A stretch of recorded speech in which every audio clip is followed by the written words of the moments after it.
আবু মুসা আশআরী রাদিয়াল্লাহু তাআলা আনহু বলেন, রাসূল সাল্লাল্লাহু আলাইহি সাল্লাম বলেছেন, মান কানাত লাহু ওয়ালিদা ফাআল্লামা ফাসানা তালিমাহা ওয়া আদাবাহা ফাসানা তাদিবাহা ফালা আজরুন।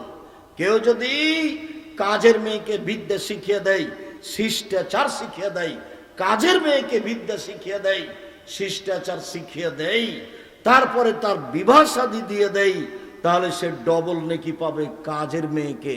তাহলে নিজের মেয়ে তো আছেই, বিদ্যা শিখিয়ে দিল, শিষ্টাচার শিখিয়ে দিল।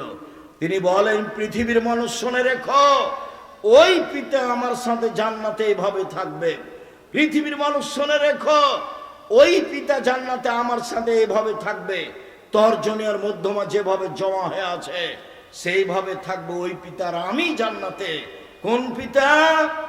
যেই পিতা এক, আল্লামাহা মেয়েকে বিদ্যা শিখিয়ে দিল, দুই, ওয়াদ্দাবাহা শিষ্টাচার শিখিয়ে দিল, তিন, যাওয়াজাহুন্না বিবাহ শাদী দিয়ে দিল, চার, আহসানা ইলাইহিন্না মেয়ের সাথে সদাচরণ করলো।